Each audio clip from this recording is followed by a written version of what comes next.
Speaking of stinks, Cowboys at the Bears. Zito, how do you feel going into a Thursday night playing against a team that's probably going to also have a new coach next year, just like your team? Well, I just gotta say we're just home wreckers right now. That's all we're doing. We have a hunt. We can hunt for the playoffs. I know, but we're just wrecking people. That's all we want to do. That's all you want to do. That's all I want to do. Who have you wrecked? Everybody. At least 6 teams. It is funny, though, because the Dallas Cowboys have a chance to make it in that NFC East. If they win, and who knows what's going to happen with the Eagles. I mean, the Eagles, the most hit-or-miss team of all time. We'll talk to Orlando Scandrick about that in the second hour. Right now, the Bears are +3 at home against the Cowboys. What was that? Make me a little hungry. I want to take that. I feel like that's probably the right bet. Yeah, I feel like Bears +3 at home is probably the right bet. I'm not going to take the hammer because both of these teams have been completely unpredictable, right? I mean, both of these teams have been very unpredictable. So I'm not 100% sure that you should take your mortgage out. No, either one could stain the sheets tonight. You know what I mean? They're exactly.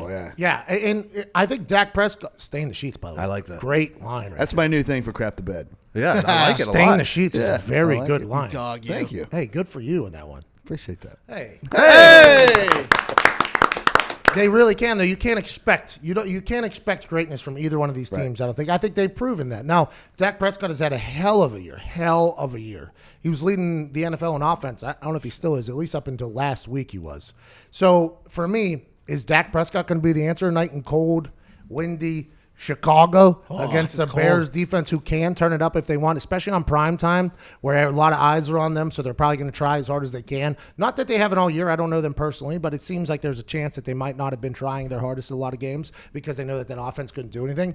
So I think the Bears +3 is my bet for this evening, but I have no clue what's going to happen. The Bears are still technically in the playoff hunt, although it's like next to impossible. As a player, if you're going into these games, are you still like those, or do they kind of know like, hey, we're basically done? You know, and this sounds bad saying this, but maybe for like the bigger name people that are already wealthy, they have those thoughts like, hey, we're still in hunt, let's keep it going. But for a large majority of that team, everybody just wants to play well so that they can keep a job. You know what I mean? And that sounds so basic and so stupid. And yes, you can get motivated by things, but if you make the playoffs, it's more checks, right? So for a lot of guys, that is a thought like, hey, we can extend our season, we get more checks. And also, I would like to be in the NFL for a long time. I don't want to play bad. So whenever you see teams like for instance, when we're talking about the Dolphins tanking, there was never a conversation about the players because the players all want to have NFL careers for a long time. They want to make money. They want to win games. They want to celebrate. They want to do that. It's always a level or two above the players.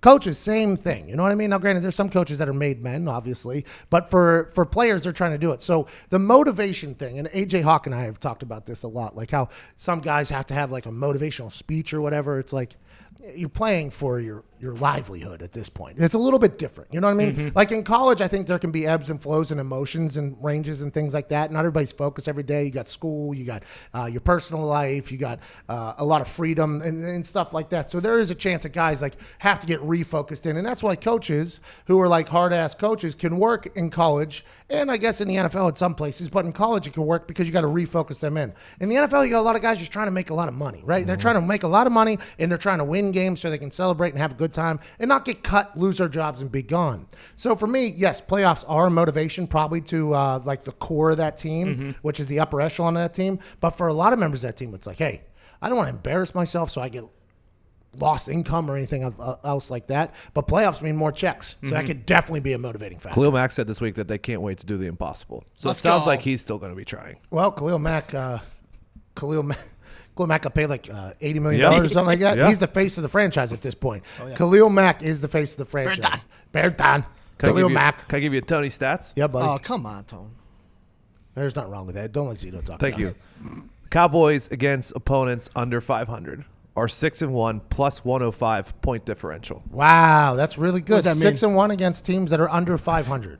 Over 500, they are 0-5 with a minus 31 point differential. Yikes. Bears are 6-6. I don't know. Oh, my. Suck it. We have no stats for that. I don't know. So now we're in a pickle. The algorithm could be a real problem. The pressure's off for the Cowboys a bit tonight, though, because Eli's going to beat the Eagles on Monday. True. Oh, yeah. They know that, too. The Cowboys know that Eli Manning's going to beat the Eagles. Excellent point. So they know going into tonight, like, hey, it's probably going to be a little chilly. Let's remember that. The NFC East, you could have a losing record getting the playoffs. We know that. Let's take the night off, boys. Let's not get hurt. Let's rest up. Let's load management tonight because we know Eli Manning will take care of business on Monday Night Football against the Eagles. That's hilarious to think about.